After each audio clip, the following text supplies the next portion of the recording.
सभी दोस्तों को नमस्कार। तो दोस्तों कैसे हो आप सब।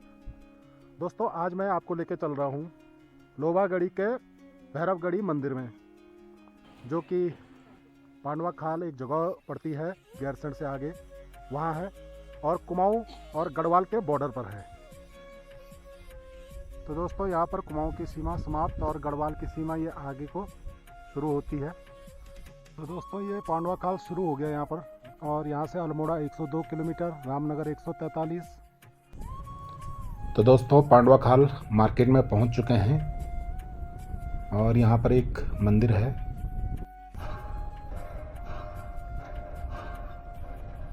तो दोस्तों ये भैरवगढ़ी का रास्ता है, गेट है, और यहाँ पर बाजार के पास काल भैरव का एक मंदिर है।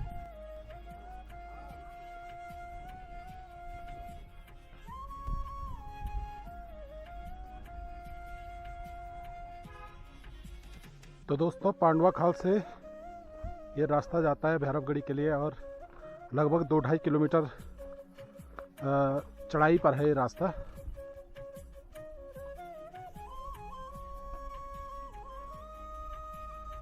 भैरवगढ़ी, भैरवगढ़ी ये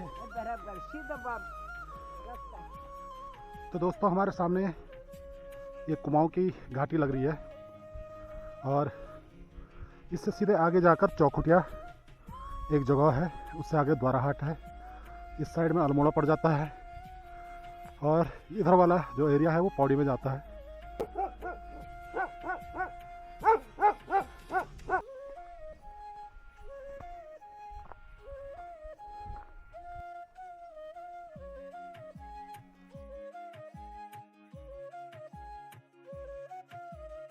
ये जो पांडवा खाल वाला क्षेत्र है, जो भी हमारे कुमाऊँ और गढ़वाल के बॉर्डर से लगे क्षेत्र हैं, तो काफ़ी पहले यहाँ पर एक कहावत काफ़ी फेमस थी, जिसको बोलते थे कुमाऊँ अटक गढ़वाल सटक, गढ़वाल अटक कुमाऊँ सटक। तो मैं बताता हूँ कि ऐसा क्यों कहा जाता था।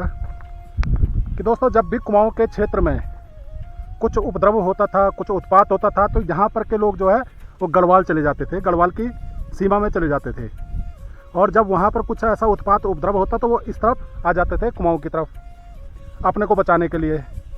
तो आज भी वो कहावत काफ़ी प्रचलित होती है, यहाँ पे काफ़ी सुना जाता है उस कहावत के बारे में। रास्ता बिल्कुल कच्चा है और काफ़ी झाड़ियाँ हैं यहाँ।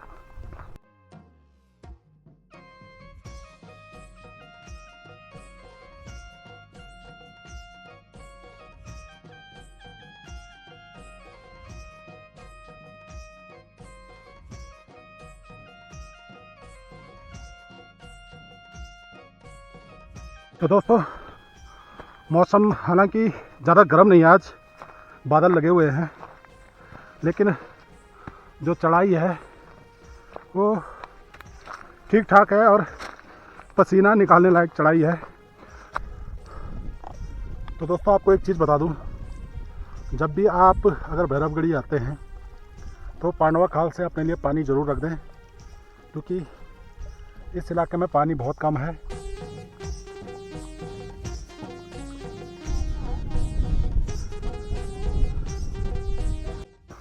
तो दोस्तों मैंने थोड़ा सा गलत ट्रैक पकड़ लिया है, लेकिन ये रास्ता भी भैरवगढ़ी तक जाता है, थोड़ा लंबा पड़ेगा।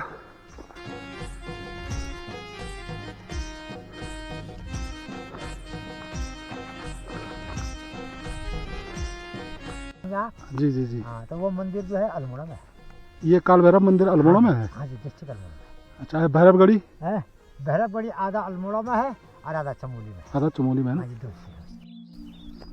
ओ ओ ओ डाली डाली फूलों की तुझको बुलाए रे मुसाफिर मेरे उत्तराखंड में, बादलों की ओर के ओढ़नी। पांडवा खाल से चलते हुए चढ़ाई पे अब मैं ऐसी जगह पे आ चुका हूँ, ऐसी धार है ये जो बिल्कुल टॉप है, और इसके इस तरफ आपका पड़ जाता है कुमाऊँ गढ़वाल चौखुटिया वाला इलाका, और इस धार के इस तरफ दाहिने तरफ आपकी है खनसर घाटी। बीचों बीच ये धार गई और आगे से फिर ये हल्का सा उस पर मोड़ आता है, तो ये इस तरफ ये पूरी खनसर घाटी। ये गड़ौद गांव हुआ, उससे आगे काली माटी है, फिर आगे माइथान पड़ता है और फिर देवपुरी नैल पड़ता है, उसके बाद जंगल शुरू हो जाता है। और इस धार के इस तरफ ये घाटी पड़ती है चौखुटिया वाली। फ़र्क आप देख सकते हैं, इधर जो घाटी का तल है वो बिल्कुल चौड़ा है और प्लेन जैसा बना हुआ है, लेकिन खनसर घाटी में ऐसा नहीं है। ये बिल्कुल खड़ी ढलानों के बीच की रामगंगा वाली घाटी है।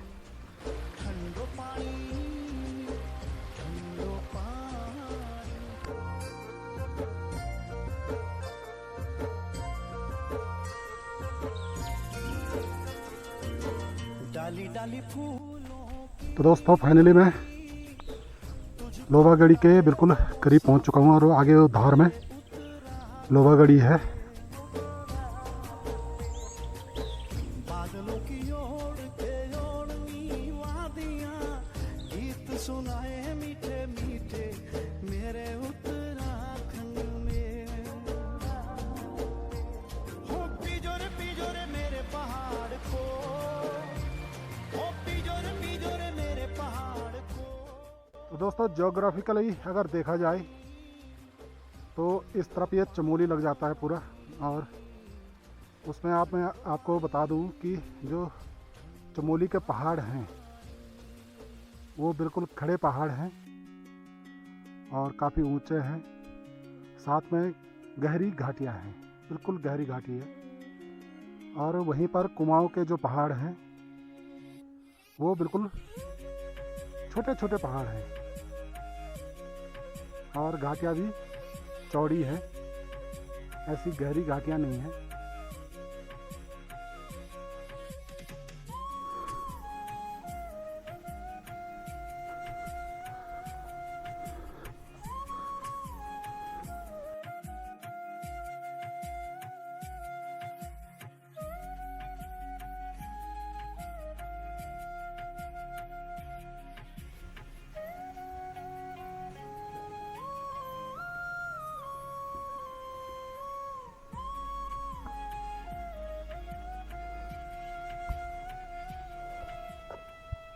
जैसे नरेंद्र सिंह नेगी जी का एक गाना भी बहुत फेमस है कि वीर बाढ़ों को देश 52 गढ़ों का देश, तो उसमें उन्होंने गढ़वाल के जो भी गढ़ राजा रहे हैं, जो भी हमारे गढ़ रहे हैं, काफ़ी तारीफ़ की है उन्होंने। लेकिन इतिहास बिल्कुल उससे उलट है, जहाँ तक मैं इतिहास की बात करूँ, क्योंकि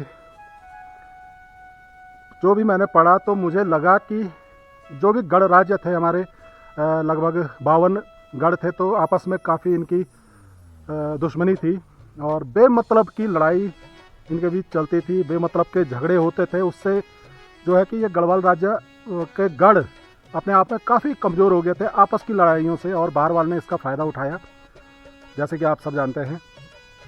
और उसी का एक रिजल्ट जो निकला था वो गोरखा अटैक निकला था। जब घर का ही बैदी बन जाए तो बाहर वाला तो मौके का फ़ायदा उठाता है। तो उस गाने को सुनने में तो काफ़ी अच्छा लगता है, लेकिन हकीकत तो मुझे वो लगी नहीं, हकीकत काफ़ी उलट है। कहा जाता है कि यहाँ पर जो गणपति थे तो अल्मोड़ा से जो कल्याण चंद्र बालो कल्याण चंद्र भी कहते हैं उनको, तो उन पर जब अटैक हुआ तो यहाँ आके उन्होंने शरण ली थी इस गढ़ में, और यहाँ के जो उस टाइम पे गणपति थे उन्होंने उनको शरण दी थी। लेकिन बाद में फिर जब इन पे कोई दिक्कत आई, कोई आपदा आई, तो उन्होंने साथ नहीं दिया, किसी ने साथ नहीं दिया। तो ऐसे ही आपस में ये लड़ते रहे, झगड़ते रहे और हमारे सारे गढ़ जो है खंडर होते रहे। फिर धार, मारवाड़, राजस्थान, गुजरात से आके जो कनकपाल रहे हैं उन्होंने इन सब को जीता, बड़ी आसानी से जीता, क्योंकि आपस में काफ़ी कमज़ोर हो गए थे ये लड़ लड़ के। तो उन्होंने जीता और फिर पूरे एक गढ़वाल साम्राज्य उन्होंने बनाया। तो कुछ ऐसी कहानी है यहाँ पर।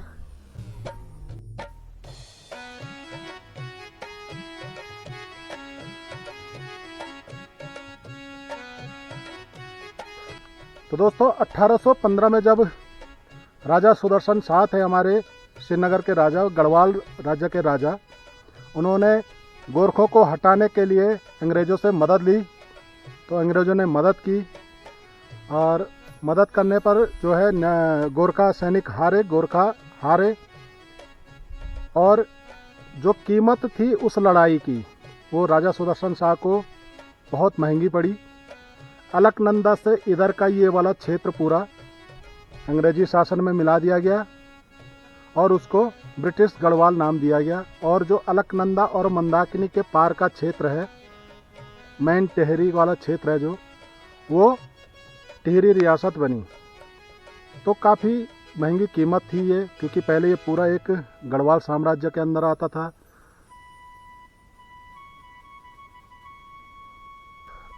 इन गढ़ों से जुड़ा हुआ एक किस्सा आपको फिर मैं बता दूं कि दोस्तों, जब गोरखाली राज आया इस क्षेत्र में, हमारे गढ़वाल के क्षेत्र में गोरखाली राज आया अलकनंदा से इधर, तो काफ़ी मारकाट उन्होंने मचाई।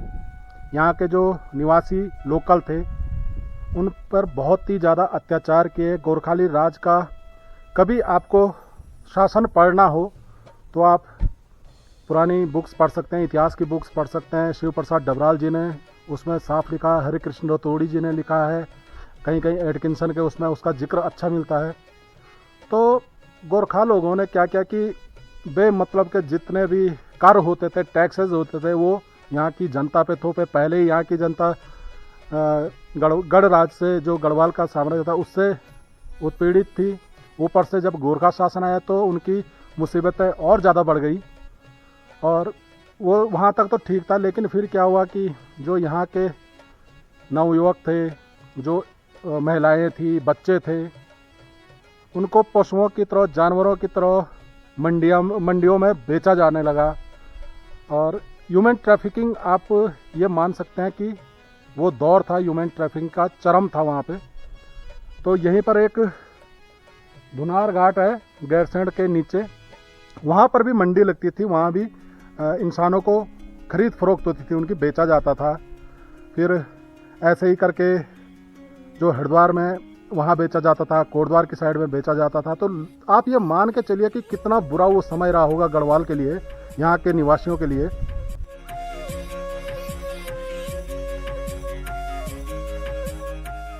तो दोस्तों, इस भैरवगढ़ी से हमारे पूरे कुमाऊं और गढ़वाल का 360 डिग्री का व्यू दिखता है चारों तरफ। बिल्कुल बहुत ही अच्छी जगह है, आप लोग भी ज़रूर आइए। हालांकि आपको उतनी सुविधाएं यहाँ पे मिल नहीं पाएंगी।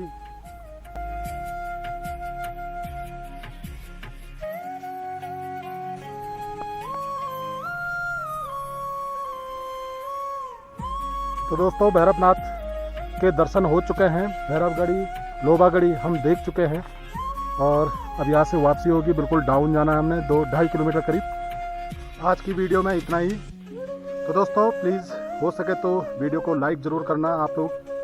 और अगर वीडियो पसंद आती है तो अन्य वीडियो मेरी जो है उन पे भी आप विजिट कर सकते हैं। और साथ ही साथ चैनल को सब्सक्राइब जरूर कीजिएगा। तो चलते हैं दोस्तों, जय भैरवनाथ। मुझको बुलाए रे मुसाफिर मेरे उत्तराखंड में, बादलों की ओर थे ओढ़नी वादियाँ, गीत सुनाए मीठे मीठे मेरे उत्तराखंड।